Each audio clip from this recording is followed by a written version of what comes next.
तो सभी बहनों को नमस्कार। स्वागत है आपका आपके अपने चैनल सक्सेस जंक्शन एक कदम सफलता की ओर में। मेरा नाम है अतुल शुक्ला और हम लेकर के आ गए हैं आपके लिए महिला पर्यवेक्षक भर्ती 2024 की दृष्टि से अति महत्वपूर्ण प्रबंधकीय कौशल का प्रैक्टिस सेट नंबर 2। जैसा कि आपको पता है आपके एग्जाम में 4 सब्जेक्ट आने वाले हैं और चारों सब्जेक्ट का एक एक एमसीक्यू प्रैक्टिस हम करवा चुके हैं। सेकेंड प्रैक्टिस सेट लेकर के हम आपके लिए आ गए हैं। 45 नंबर का आपका ये प्रबंधकीय कौशल जिसे हम मैनेजमेंट कहते हैं आने वाला है। सबसे ज़्यादा जो परेशानी का सबब है वो मैनेजमेंट ही बना हुआ है, क्योंकि ये और किसी एग्ज़ाम में नहीं आता है। पहले आपने इसको कहीं पढ़ा नहीं होगा, इस एग्ज़ाम में आपको पढ़ना पड़ रहा है, ठीक है। तो जो आपके सिलेबस में दिया गया है उसी के अकॉर्डिंग हम प्रबंधकीय कौशल को यहाँ पर कवर कर रहे हैं। आपको बता दें, आपके चारों सब्जेक्ट की पीडीएफ नोट्स कंप्लीट हो चुकी हैं। आप सभी पीडीएफ नोट्स मंगवा सकते हैं। पीडीएफ नोट से आप अपने सिलेबस को कंप्लीट कीजिए और यहाँ पर एमसीक्यू के माध्यम से डेली प्रैक्टिस सेट ज्वाइन कीजिए। 101% आपका सिलेक्शन जरूर होगा। तो चलिए शुरू करते हैं। उससे पहले वीडियो को लाइक करके चैनल को सब्सक्राइब कर लीजिए, नोटिफिकेशन बेल जरूर दबा लीजिएगा, जिससे कि सारे नोटिफिकेशन आप तक सही समय पर पहुँचते रहें और आप हर दिन की क्लास ले सकें, कोई भी क्लास आपकी मिस ना हो। चलिए शुरू करते हैं। सबसे पहले आपको बता दें, एमपी महिला पर्यवेक्षक सुपरवाइजर के सुपर नोट्स अवेलेबल हैं मात्र 39 रुपये पर सब्जेक्ट। अगर आप एक सब्जेक्ट लेते हैं तो आपको 39 रुपये का मिलेगा। अगर आप पूरे चारों सब्जेक्ट लेते हैं तो आपको मात्र 128 रुपये में ये मिलने वाला है। व्हाट्सएप नंबर आपको दिखाई दे रहा है 7052547003। यहीं पर आपको जो है पीडीएफ नोट्स प्रोवाइड कराए जाएंगे। ध्यान रखिए, ये नोट्स आपके घर पर नहीं पहुंचाए जाएंगे, पीडीएफ में आपको तुरंत की तुरंत सेंड किए जाएंगे। सर, नोट्स में क्या क्या मिलेगा? तो नोट्स के अंदर आपको आपके चारों सब्जेक्ट के कंप्लीट सिलेबस मिलने वाला है, जिसमें पोषण एवं स्वास्थ्य जो 55 नंबर का आने वाला है। सामान्य ज्ञान इसके अंदर आपका ये भी आपका 55 नंबर का आएगा। इसके अंदर आपका मैथ रहेगा, रीजनिंग रहेगा, कंप्यूटर रहेगा, आयोग रहेंगे, योजना आयोग, आपका बाल संरक्षण आयोग, महिला आयोग, ये सारी चीज़ें जो है वो इसके अंदर देखने को मिलेंगी। शिशु देखभाल जिसे हम बाल विकास कहते हैं, चाइल्ड डेवलपमेंट कहते हैं, इसके भी नोट्स आपको प्रोवाइड कराए जाएंगे। ये भी आपका 45 नंबर का आने वाला है। मैनेजमेंट जिसे हम प्रबंधकीय कौशल कहते हैं, ये भी आपका 45 नंबर का आने वाला है। तो कंप्लीट नोट्स चारों सब्जेक्ट के आपको मात्र 128 रुपये में मिल रहे हैं। तो तुरंत की तुरंत ये नोट्स मंगा लीजिए, जिससे कि आप थ्योरी यहाँ पर कवर कर सकिए और आपका हम एमसीक्यू प्रैक्टिस करा ही रहे हैं। सर, नोट्स मंगाना कैसे है? उसके लिए आपको यहाँ पर एक स्कैनर दिख रहा है। इस स्कैनर पर आपको 128 रुपये का पेमेंट करना है और उस पेमेंट का स्क्रीनशॉट इस व्हाट्सएप नंबर पर सेंड कर देना है 7052547003। और वहाँ पर आपको लिख देना है महिला पर्यवेक्षक ऑल सब्जेक्ट नोट्स। तुरंत की तुरंत आपका स्क्रीनशॉट जैसे ही देखा जाएगा, तुरंत की तुरंत चारों सब्जेक्ट के कंप्लीट नोट्स आपको सेंड कर दिए जाएंगे, जिसमें कंप्यूटर भी रहेगा, सामान्य ज्ञान की सारी चीज़ें रहेंगी, योजनाएं रहेंगी। हर चीज़ जो आपके सिलेबस में दिया गया है वो सारी चीज़ें इस पीडीएफ नोट्स के अंदर आपको मिलने वाली हैं। 18 पीडीएफ नोट्स आपको एक साथ में सेंड की जाएंगी, जिसमें आपका सारा जो सिलेबस है उसको कंप्लीट किया गया होगा। ठीक है, उम्मीद करते हैं सारी चीज़ें आपके समझ में आ गई होंगी। तो अब हम यहाँ पर क्लास स्टार्ट करते हैं। लाइक जरूर कर देना, सभी बहनों से निवेदन है, सभी तक इसको शेयर भी जरूर कर देना। आइए देखते हैं आज का पहला प्रश्न। तो आज का पहला प्रश्न देखिए, योजना आयोग आपके एग्जाम में अलग से दिया गया है। हालांकि अब योजना आयोग समाप्त हो गया है, नीति आयोग ने उसका स्थान ले लिया है, लेकिन हमको पढ़ना है क्योंकि आपके सिलेबस में दिया गया है और पीडीएफ में भी हमने योजना आयोग को अलग से कवर किया है। देखिए, प्रश्न है, किस वर्ष योजना आयोग को भंग कर दिया गया था? ऑप्शन है 2015, 2000, सन 2000, 2014 या फिर 2016। कब इस योजना आयोग को भंग किया गया था? आइए इसके बारे में संपूर्ण जानकारी आपको देते हैं। प्रश्न का सही आंसर ऑप्शन नंबर सी हो जाएगा। 2014 में योजना आयोग को भंग कर दिया गया था। क्यों किया गया, किसने किया, आइए देख लेते हैं। देखिए, तो योजना आयोग को वर्ष 2014 में भंग कर दिया गया। योजना आयोग की स्थापना की बात करें तो योजना आयोग की स्थापना मार्च 1950 में भारत सरकार के एक संकल्प के द्वारा की गई थी। यानी ये कोई संविधान संशोधन नहीं था, कोई इसके लिए अधिनियम नहीं बनाया गया था। अर्थात यह एक सलाहकारी संस्था है जिसका वर्णन संविधान में देखने को नहीं मिलता है। मार्च 1950 में इसकी स्थापना की गई थी। पंडित जवाहरलाल नेहरू योजना आयोग के पहले अध्यक्ष थे। आपको पता है हमारे पहले प्रधानमंत्री भी यही थे। तो योजना आयोग का पदेन अध्यक्ष प्रधानमंत्री होता है, ठीक है। इसलिए इस दृष्टि से ये हमारे योजना आयोग के पहले अध्यक्ष हो गए। इसके बाद में योजना आयोग की समाप्ति के बाद नीति आयोग की स्थापना 2014 में की गई थी। इसके पहले अध्यक्ष नरेंद्र मोदी जी हैं, आपको पता है, जो हमारे वर्तमान में प्रधानमंत्री हैं। और प्रधानमंत्री ही क्या होता है, योजना आयोग का अध्यक्ष होता है। तो वर्तमान में नीति आयोग के पदेन अध्यक्ष कौन है? नरेंद्र मोदी जी हैं। योजना आयोग के स्थान पर नीति आयोग लेकर के आया गया है, ठीक है। चलिए आगे बढ़ते हैं, अगला प्रश्न देखते हैं। देखिए, अगला प्रश्न है, स्वस्थ शरीर में ही स्वस्थ मस्तिष्क रहता है, यह कथन किसका है? ये कथन किसने कहा था कि स्वस्थ शरीर में ही स्वस्थ मस्तिष्क निवास करता है? प्लेटो का, सुकरात का, अरस्तू का या फिर रूसो का?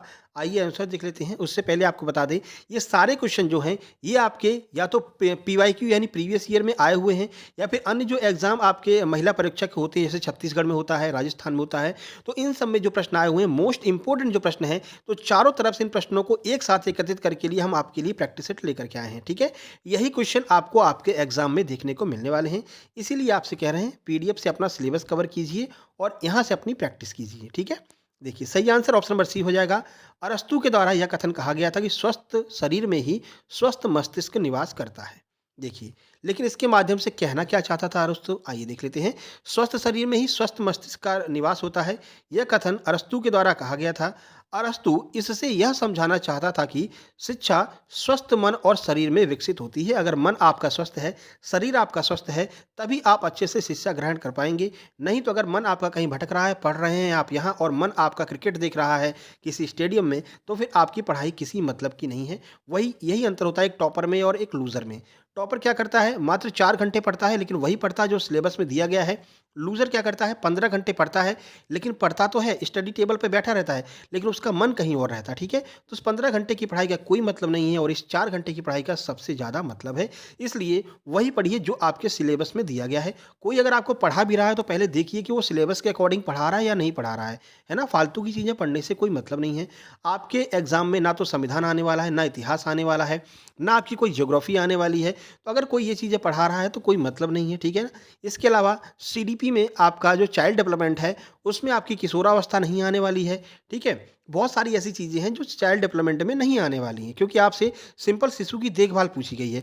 अब उसमें अगर कोई आपको किशोरावस्था, वयस्कावस्था ये सब पढ़ा रहा है, तो ये सारी टीचिंग की चीज़ें हैं, ये आपके मतलब की नहीं है। तो देख लीजिए कि कौन आपको क्या पढ़ा रहा है और क्या आपको पढ़ना है। इसी को ध्यान में रखते हुए ये प्रॉपर जो नोट्स हैं, वो सिलेबस के अकॉर्डिंग ही बनाए गए हैं, क्योंकि समय आपके पास में अब है नहीं। 28 तारीख से आपका एग्ज़ाम स्टार्ट है। तो क्या पढ़ना है, कैसे पढ़ना है, ये थोड़ा दिमाग में रख कर के तैयारी कीजिएगा। क्वेश्चन नंबर 3 है, कौन सी एक दृश्य श्रव्य शिक्षण सहायक सामग्री नहीं है? यानी नहीं शब्द पर आपको ज़रूर ध्यान देना है। कौन सी एक ऐसी सामग्री है जिसको मतलब दृश्य श्रव्य सामग्री के अंतर्गत नहीं आती है? दृश्य शब्द का मतलब समझ रहे हैं, जिसको हम देख भी सकते हैं और सुन भी सकते हैं। दोनों काम एक साथ हो उसे हम दृश्य श्रव्य सामग्री कहते हैं। दृश्य सामग्री क्या होती है? जिसे केवल देख सकते हैं। श्रव्य सामग्री किसी क्या होती है? जिसे हम केवल सुन सकते हैं। ठीक है? सारी चीज़ें समझ में आ गई। देखिए, कंप्यूटर, टेलीविज़न, ब्लैक बोर्ड और संगीत वाद्य यंत्र। बताइए कौन सी ऐसी चीज़ है जो कि दृश्य श्रव्य शिक्षण सहायक सामग्री नहीं है? आप खुद ही देख रहे होंगे। ऑप्शन नंबर सी जो है ये केवल केवल देखने वाली चीज़ है। कोई मतलब कि ऐसी चीज़ नहीं है। जैसे टेलीविज़न हो गया, टेलीविज़न में आपको दिखाई भी देता है, सुनाई भी देता है। कंप्यूटर हो गया, कंप्यूटर में दिखाई भी देता है, सुनाई भी देता है। संगीत वाद्य यंत्र हो गया, इसमें दिखाई भी देता है, सुनाई भी देता है। लेकिन ब्लैक बोर्ड जो है इस पे आपको केवल दिखाई देता है। आप कहेंगे सर सुनाई तो देता है, तो सुनाई वो टीचर बोलता है, वो आपको सुनाई देता है, ब्लैक बोर्ड तो नहीं बोलता है। ठीक है ना? तो जो आपका ब्लैक बोर्ड है वो केवल केवल दृश्य सामग्री के अंतर्गत आएगा, श्रव्य सामग्री के अंतर्गत नहीं आएगा। ठीक है? देखिए, अब ये सामग्री होती क्या है वो देख लीजिए। एक शिक्षक सहायक सामग्री एक शिक्षक के द्वारा किसी पाठ को पढ़ने में मदद करने या छात्रों के लिए इसे और अधिक रोचक बनाने के लिए उपयोग की जाने वाली कोई भी चीज़ होती है। यानी कि एक शिक्षण सहायक सामग्री क्या होती है? एक ऐसी चीज़ जिसकी मदद से कोई शिक्षक किसी भी विद्यार्थी को समझाता है, उसका एग्जाम्पल देता है। जैसे आपका चार्ट बोर्ड हो गया, ठीक है, जैसे आपका ब्लैक बोर्ड हो गया, जैसे आपका टेलीविज़न हो गया, आपकी एलईडी स्क्रीन हो गई, हम आपको पढ़ा रहे हैं ये पूरी स्क्रीन हो गई, मोबाइल हो गया। ये सारी चीज़ें ऐसी चीज़ें हैं जिसको हम शिक्षण सहायक सामग्री के अंतर्गत रखेंगे, क्योंकि इनकी मदद से शिक्षक आपको अच्छे से समझा पा रहा है। ठीक है? आगे बढ़ते हैं। क्वेश्चन नंबर 4 आपके सामने देखिए, निम्न में से कौन सा एक मानवीय गुण नहीं होना चाहिए? यानी कि एक मानव में इनमें से कौन सा गुण नहीं होना चाहिए? नहीं शब्द पर आपको जरूर गौर करना है। ईमानदारी, अच्छा व्यक्तित्व, स्वार्थी भाव या फिर अनुशासन। कौन सी ऐसी चीज़ है जो हमारे अंदर नहीं होना चाहिए? नेगेटिव पूछ रहा है, आपको खुद दिख रहा होगा ये स्वार्थी भाव नहीं होना चाहिए। हालांकि आजकल सब में ये पाया जाता है, लेकिन ये नहीं होना चाहिए। ठीक है? सही आंसर आपका ऑप्शन नंबर सी हो जाएगा। देखिए, तो मानवीय गुण कुछ ऐसे मानदंड हैं जो एक मनुष्य के पास एक अच्छा शारीरिक और व्यावहारिक दृष्टिकोण बनाए रखने के लिए होने चाहिए, यानी कि ये ऐसे गुण हैं जो मानव के अंदर होने चाहिए, कंपलसरी है। ठीक है, इससे मानव एक अच्छा मानव कहा जाता है। इन गुणों का होना यह दर्शाता है कि कोई व्यक्ति एक अच्छा मार्गदर्शक हो सकता है या नहीं। अगर ये सारे गुण आपके अंदर हैं, जो मानवीय गुण होती हैं, अगर आपके अंदर हैं, तो ही ये समझ में आएगा हाँ भैया ये हमारा मार्गदर्शन कर सकता है या नहीं कर सकता है। अब ये मार्गदर्शन से संबंधित क्यों है? क्योंकि अपन क्या पढ़ रहे हैं? मैनेजमेंट। मैनेजमेंट एक तरह का मार्गदर्शन ही होता है। तो ये सारे गुण अगर आपके अंदर होंगे तो ही आप किसी चीज़ का मैनेजमेंट प्रबंधन कर पाएंगे। चलिए आगे बढ़ते हैं, अगला देखिए। क्वेश्चन नंबर 5 आपके सामने है, देखिए। समाज में हर कोई व्यक्ति कई हैसियत रखता है। इनमें से किसी को एक व्यक्ति के साथ जुड़े विभिन्न स्थितियों के रूप में जाना जाता है। मतलब कि ऐसी कौन सी स्थिति है जिसको कि समाज में हर व्यक्ति अपने अंदर रखता है, उसको हम क्या कहते हैं? अभी आपको पूरा डिटेल में समझाते हैं, देखिए। स्थिति असंगतता, स्थिति उत्तराधिकार, स्थिति सेट या फिर स्थिति क्रम। आइए आंसर देखें। सही आंसर ऑप्शन नंबर सी है, स्थिति सेट। स्थिति सेट एक ऐसा स्थिति होती है जो यह दर्शाती है कि समाज में आपकी स्थिति क्या है। क्वेश्चन पढ़ने में थोड़ा सा कठिन लगेगा, भाषा कठिन लगेगी, लेकिन सिंपल लैंग्वेज में आपको समझा दे रहे हैं। समाज में हर कोई व्यक्ति कई हैसियत रखता है, यानी जो व्यक्ति है उसकी कई हैसियत होती है। कोई छोटा होगा उसको उस तरफ से देखा जाएगा, कोई अगर अमीर होगा उसको आदमी उस तरफ से देखेगा ना। तो कई हैसियत रखता है।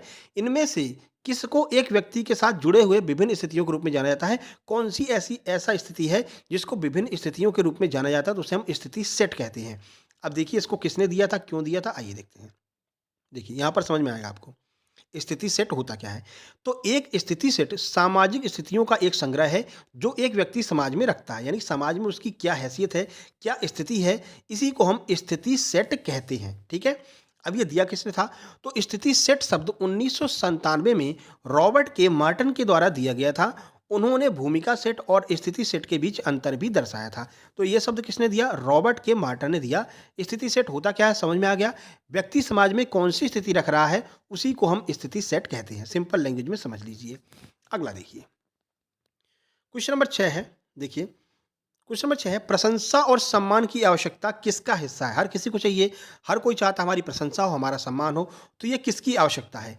क्रियात्मक आवश्यकता है, सुरक्षा और रक्षा की आवश्यकता है, सामाजिक आवश्यकता है या फिर मान्यता आवश्यकता है? आइए आंसर देखें। सही आंसर आपका ऑप्शन नंबर डी हो जाएगा। इसे हम मान्यता आवश्यकताओं के अंतर्गत रखते हैं, प्रशंसा और सम्मान की आवश्यकता को।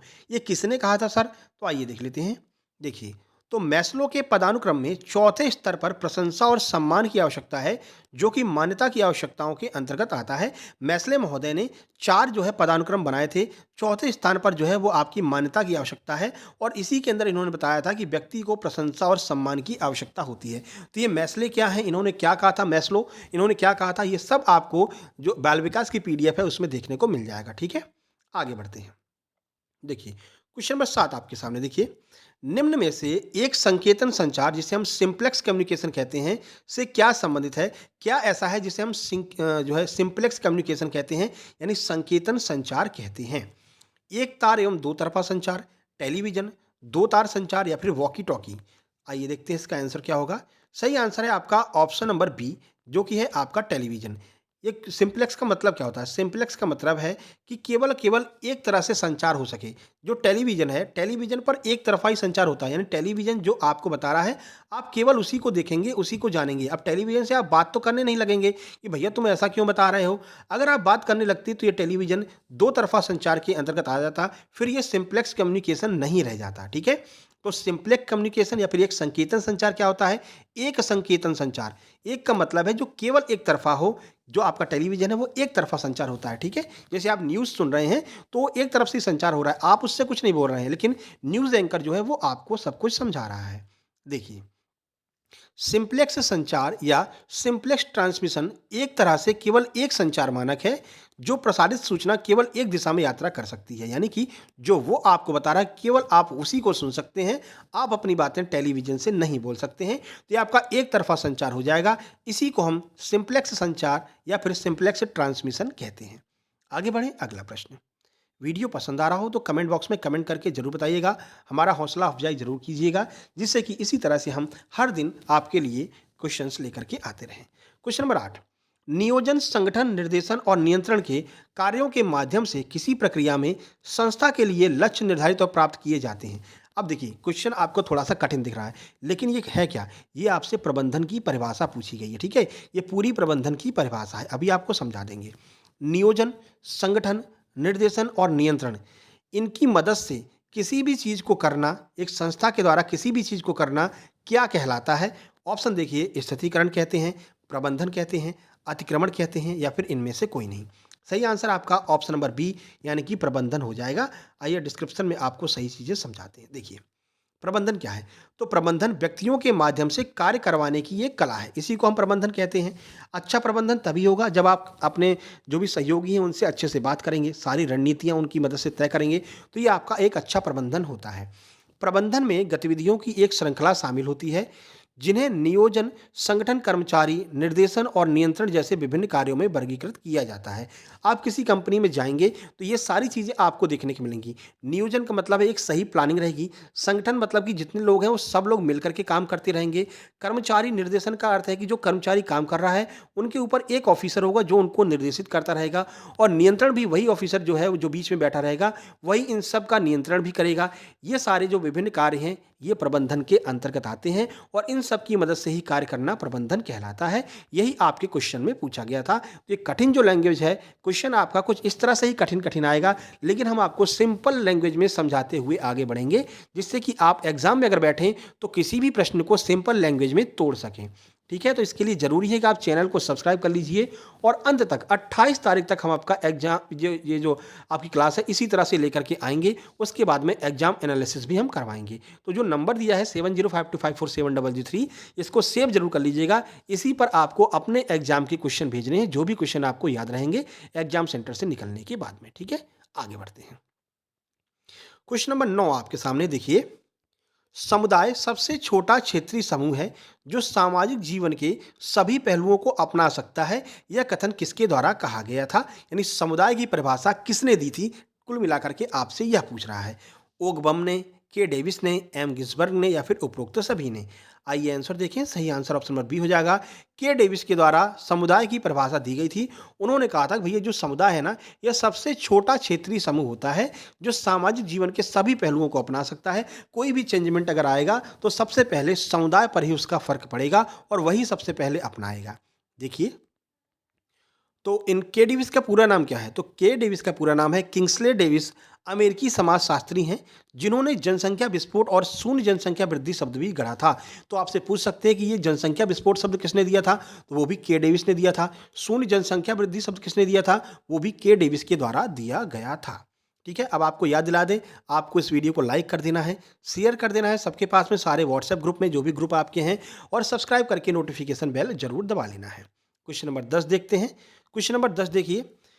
निम्न में से श्रव्य दृश्य सामग्री में सम्मिलित नहीं है, ऐसा कौन सा है जो श्रव्य दृश्य सामग्री के अंतर्गत नहीं आता? श्रव्य दृश्य सामग्री अभी हमने आपको बताई थी, जो दिखाई भी दे और जो सुनाई भी दे, दोनों चीजें एक साथ हो, उसे हम श्रव्य दृश्य सामग्री के अंतर्गत रखेंगे।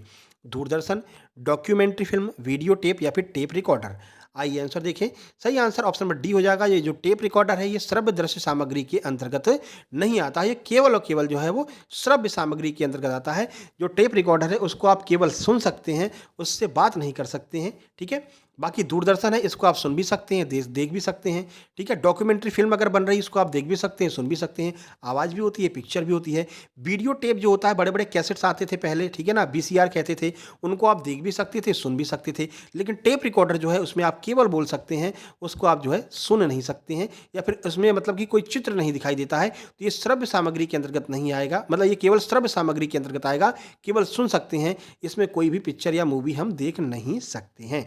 ऑप्शन नंबर डी आपका बिल्कुल सही आंसर होगा। टेप रिकॉर्डर केवल और केवल श्रव्य सामग्री के अंतर्गत आता है। क्वेश्चन नंबर 11 देखिए। क्वेश्चन नंबर 11 है, भाषा संस्कृति संरक्षण और संस्कृति संचारण है, यह कथन क्या है? सत्य है, आंशिक रूप से सत्य है, बिल्कुल सत्य है या फिर असत्य है? आइए आंसर देखें। देखिए, तो सही आंसर आपका ऑप्शन नंबर डी हो जाएगा। नहीं, ये तो आगे बढ़ गया ना, थोड़ा ऊपर चलते हैं। कहाँ गया? ये रहा। भाषा संस्कृति संरक्षण और संस्कृति का संचारण है। सही आंसर ऑप्शन नंबर सी हो जाएगा, बिल्कुल सत्य कथन है। जो भाषा है वो संस्कृति संरक्षण है। अगर आपकी भाषा, आपको कहीं पर, आप मान लीजिए आप गए कहीं, मान लीजिए आप टीकमगढ़ में गए, ठीक है ना, टीकमगढ़ में गए, अब वहाँ की भाषा अगर आपको नहीं आती है तो आप वहाँ की संस्कृति से परिचित नहीं हो पाएंगे और ना ही अपनी संस्कृति का संचारण कर पाएंगे। ठीक है, तो जो भाषा है वो संस्कृति संरक्षण और संस्कृति संचारण का माध्यम होता है। ये बिल्कुल सत्य कथन है। वहाँ की भाषा आपको आनी चाहिए। जैसे कि आप इंग्लिश बोलते हैं, हिंदी नहीं आती है, तो आप कहीं हिंदी भाषी क्षेत्र में जाएंगे तो आपको समझ में नहीं आएगा क्या बोला जा रहा है, या आपको हिंदी आती है इंग्लिश नहीं आती है तो इंग्लिश वाले क्षेत्र में जाएंगे तो वहाँ पर आपको समझ में नहीं आएगा, है ना। तो भाषा बहुत ज़रूरी है। भाषा एक उपकरण है जिसका उपयोग समाज में संवाद करने के लिए किया जाता है। प्रत्येक भाषा की अपनी शब्दावली, व्याकरण और जो है प्रति नियमों को समूह होता है, मतलब एक निश्चित नियमों का समूह होता है। ठीक है, इसी को हम भाषा कहते हैं। आगे बढ़े, क्वेश्चन नंबर 12, योजना आयोग क्या है। योजना आयोग के बारे में बताया अभी हमने आपको। देखिए, एक मंत्रालय है, एक सरकारी विभाग है, एक सलाहकारी संस्था है, या फिर इनमें से सभी। क्या है योजना आयोग? अब जो लोग पढ़ के आए होंगे नोट्स, उनको पता होगा। हमने आपसे कहा भी था कि आप क्लास लेने आइए तो एक बार नोट्स का रिवीजन करके आइए। जैसे कि कल आपकी बाल विकास की क्लास हुई थी, आज आपका क्या हुआ है, मैनेजमेंट का हुआ है। कल आपका मान लीजिए कल बाल विकास का होगा, इससे पहले आपकी सामान्य ज्ञान की हुई थी शायद ना, तो कल बाल विकास की क्लास है, तो कल आप बाल विकास को थोड़ा बहुत पढ़ करके आएंगे जिससे कि चीज़ें आपके समझ में आए। सही आंसर आपका ऑप्शन नंबर सी हो जाएगा, यानी कि एक सलाहकारी संस्था है योजना आयोग। देखिए, तो योजना आयोग एक सलाहकारी संस्था थी जो अब कार्यरत नहीं है। आपको बता दिया कि इसको बंद कर दिया गया 2014 में। 1950 में शुरू हुई थी, 2014 में बंद हो गई। योजना आयोग की जगह पर जो है, योजना आयोग जो है वो सीधी भारत के प्रधानमंत्री को रिपोर्ट कर रहा था। यानी कि योजना आयोग जो है जो भी कार्य करता था वो सीधे भारत के प्रधानमंत्री को रिपोर्ट करता था, क्योंकि प्रधानमंत्री इसका पदेन अध्यक्ष होता है। किसने बनाया था इसको? तो केसी नियोगी की अध्यक्षता में गठित सलाहकार बोर्ड की सिफारिश पर इसकी स्थापना की गई थी। कौन से बोर्ड ने इसको बनाया था? तो केसी नियोगी बोर्ड ने इसको बनाया था योजना आयोग को। ये भी आपको याद रखना है, पूछ सकते हैं किस योजना आयोग, किस बोर्ड की अध्यक्षता में जो है योजना आयोग का निर्माण किया गया था? तो केसी नियोगी की अध्यक्षता में इसका जो है निर्माण किया गया था। 13 नंबर क्वेश्चन देखिए, सामाजिक समूह के पदानुक्रम का निम्नतम से उच्चतम का सही क्रम क्या है। यानी कि एक जो समाज होता है उसमें सबसे पहले क्या आता है, फिर क्या आता है, फिर क्या आता है। तो सबसे छोटे से लेकर के सबसे बड़े में हमको सजाना है। देखिए, पहले परिवार आएगा, फिर जाति, फिर वर्ग, फिर जनजाति, फिर राष्ट्र, या फिर पहले परिवार आ जाएगा, फिर वर्ग आ जाएगा, फिर जाति, जनजाति, राष्ट्र। तो आइए आंसर देखते हैं, फिर समझाते हैं। सही आंसर ऑप्शन नंबर बी है, यानी कि सबसे पहले आपका परिवार आएगा। सबसे छोटा क्या होता है? सबसे छोटा शुरुआत हम करते हैं परिवार से। परिवार के बाद में वर्ग आता है कि आप कौन से वर्ग के निवासी हैं। उसके बाद में आपकी जाति आती है, भैया ब्राह्मण हैं, ठाकुर हैं, जो भी हैं। उसके बाद में जनजाति आती है, जनजाति बड़े क्षेत्र में फैली होती है। और उसके बाद में सबसे बड़ा कौन होता है? सबसे बड़ा राष्ट्र होता है। तो ऑप्शन नंबर बी आपका बिल्कुल सही होगा। सबसे पहले परिवार, उसके बाद में वर्ग, उसके बाद में जाति, फिर जनजाति, फिर राष्ट्र। ठीक है, यही चीज यहाँ पर बताई गई है। राष्ट्र सबसे बड़ा होता है। देखिए, क्वेश्चन नंबर 14, आंसर भी दिख गया। क्वेश्चन नंबर 14 है, शैक्षिक समाज शास्त्र की किसी भी परिभाषा में मुख्य शब्द क्या होता है। यानी अगर कोई आपको शैक्षिक समाज शास्त्र की परिभाषा दे रहा है तो मुख्य शब्द क्या होगा, आपको खुद ही देखते ही समझ में आ रहा होगा। आइए देखते हैं, व्यक्ति, वातावरण, बातचीत, समाज और संस्कृति। अगर समाज शास्त्र की परिभाषा दी जा रही तो समाज इसमें सबसे महत्वपूर्ण शब्द होगा। तो सही आंसर आपका ऑप्शन नंबर डी हो जाएगा। समाज और संस्कृति शैक्षिक समाज शास्त्र की किसी भी परिभाषा में मुख्य शब्द होते हैं। देखिए, शैक्षिक समाजशास्त्र शिक्षा पर समाजशास्त्री सिद्धांतों का एक अनुप्रयोग है। तो शैक्षिक समाजशास्त्र क्या है? शिक्षा पर समाजशास्त्री सिद्धांतों का अनुप्रयोग है। समाज और संस्कृति शैक्षिक समाजशास्त्र की किसी भी परिभाषा में मुख्य शब्द होते हैं। समाज के बारे में बता रहे हैं तो ये दो शब्द तो आने ही आने हैं, यही मुख्य शब्द होते हैं। क्वेश्चन नंबर 15 देखते हैं। क्वेश्चन नंबर 15 है, किस पंचवर्षीय योजना को महालनोबिस योजना कहा जाता है। पंचवर्षीय योजना अलग से दिया है आपके सिलेबस में और पंचवर्षीय योजना को अलग से हमने कवर भी किया है। ठीक है, तो पंचवर्षीय योजना पीडीएफ में आपको देखने को मिल जाएगी। इसी मैनेजमेंट वाली पीडीएफ में सबसे लास्ट में आपको पंचवर्षीय योजना डिटेल में देखने को मिलेगी। कौन सी पंचवर्षीय योजना कब चली थी, क्या लक्ष्य था, क्या प्राप्त हुआ, क्या नहीं हुआ, कब किसका निर्माण हुआ, ये सारी चीज़ें आपको पीडीएफ में मिल जाएंगी। ऑप्शन नंबर ए है द्वितीय पंचवर्षीय योजना कहते हैं, प्रथम को कहते हैं, तृतीय को या फिर चतुर्थ को। सही आंसर की बात करें, ऑप्शन नंबर ए आपका सही होगा। दूसरी पंचवर्षीय योजना को हम महालनोबिस पंचवर्षीय योजना कहते हैं। देखिए, तो दूसरी पंचवर्षीय योजना में महालनोबिस मॉडल का अनुसरण किया गया। इसी में आपका दुर्गापुर, भिलाई, राउरकेला में जल विद्युत उपक्रम और 5 कारखानों की स्थापना हुई थी। पहली पंचवर्षीय योजना कृषि पर आधारित थी, कृषि पर जोर दिया गया था, पहले पेट भरा गया। दूसरी पंचवर्षीय योजना बेसिकली कारखानों पर आधारित थी, ठीक है, उद्योगों पर आधारित थी। जब पेट भर गया तब हमने विकास के बारे में सोचा और इस पर हमने कार्य किया और अपने जो जितने भी उद्योग थे शुरुआत उनकी दूसरी पंचवर्षीय योजना से हुई थी। जैसे दुर्गापुर में भिलाई हुआ, राउरकेला में जो जल विद्युत उपक्रम है, इन सब की स्थापना की गई थी। ठीक है, तो ये आपके महत्वपूर्ण 15 क्वेश्चन थे जो आज के प्रैक्टिस सेट में हमने कवर किए हैं। लगातार आपका डेली प्रैक्टिस सेट हम लेकर के आ रहे हैं। व्हाट्सएप नंबर देख लीजिए 7052547003। इसी नंबर पर मैसेज करके आपको अपने नोट्स प्राप्त कर लेने हैं। और मैं निवेदन करूंगा भाई, 128 रुपये कोई ज़्यादा नहीं होता है, ठीक है ना। इतने में आपको सारी चारों सब्जेक्ट के PDF कोई भी नहीं देगा। अभी आप कोई कोर्स भी लेंगे तो समझ लीजिए 899, ऑफर लगाएंगे तब, ऑफर लगाने के बाद 899 का, ठीक है ना। लेकिन अब समय ही नहीं है। क्या आप 45 दिन के अंदर ये 899 का कोर्स कंप्लीट कर सकते हैं? सारी वीडियो देख सकते हैं? नहीं देख सकते हैं, समय ही नहीं है। लेकिन हाँ, PDF नोट्स के माध्यम से आप 4-4 घंटा, 5-5, 6-6 घंटा पढ़ करके इस नोट्स को समाप्त कर सकते हैं और यहाँ से प्रैक्टिस करके सिंपल वे में अपना सिलेक्शन ले सकते हैं, ठीक है। तो तुरंत नोट्स मंगवा लीजिए, कुछ खास करना नहीं है। पहले इस वीडियो को लाइक, शेयर और सब्सक्राइब कर लीजिए, नोटिफिकेशन बेल दबा दीजिए। 3 स्टेप में आपके पास में आपके नोट से पहुंच जाएंगे। कौन कौन से स्टेप है सर? तो चलिए बता देते हैं। सबसे पहले आपको इसका स्क्रीनशॉट खींचना है स्कैनर का, ठीक है। दूसरा है इस पर आपको पेमेंट करना है 128 का। और तीसरा स्टेप है आपको उस पेमेंट की जो रिसिप्ट है या स्क्रीनशॉट है इस व्हाट्सएप नंबर पर सेंड कर देना है। और चौथे स्टेप में तुरंत आपको नोट्स सेंड कर दिए जाएंगे आपके व्हाट्सएप पर, ठीक है। इन 4 स्टेप में आपके पास आपके नोट्स होंगे, चारों सब्जेक्ट के कंप्लीट नोट्स होंगे। वहाँ से आप उन नोट्स को समाप्त कीजिए, अच्छे से पढ़िए, 2-3 बार रिवीजन कीजिए और यहाँ पर अपनी प्रैक्टिस कीजिए और आराम से अपना एक सीट पक्की कीजिए, ठीक है। बाकी नीचे टेलीग्राम चैनल की लिंक दी गई है, सक्सेस जंक्शन लाइव के नाम से टेलीग्राम चैनल है। वहाँ पर भी कुछ स्टडी मटेरियल डला हुआ है, जैसे कि राकेश यादव सर के क्लास नोट्स मैथ के, नीतू मैम की इंग्लिश की बुक आपको मिल जाएगी, साइंस सोशल साइंस के NCERT के कुछ नोट्स आपको मिल जाएंगे। वो भी आप जाकर के वहाँ से डाउनलोड कर सकते हैं। तो वो चैनल भी आप लोग जो है ज्वाइन कर लीजिए, टेलीग्राम पर मिल जाएगा, सक्सेस जंक्शन लाइव के नाम से वो चैनल है, ठीक है। चलिए फिर मिलते हैं किसी नई वीडियो में। कल आपका नेक्स्ट क्लास आएगी जो कि होगी आपकी बाल विकास की, ठीक है। तो कल आपकी पोषण की हुई थी, उसके बाद में सामान्य ज्ञान हो चुका है, अब कल आपकी बाल विकास होगी, फिर से मैनेजमेंट। तो इस तरह से जो है ये क्रम चलता रहेगा, ठीक है। तो मिलते हैं नेक्स्ट वीडियो में, तब तक के लिए नमस्कार, धन्यवाद।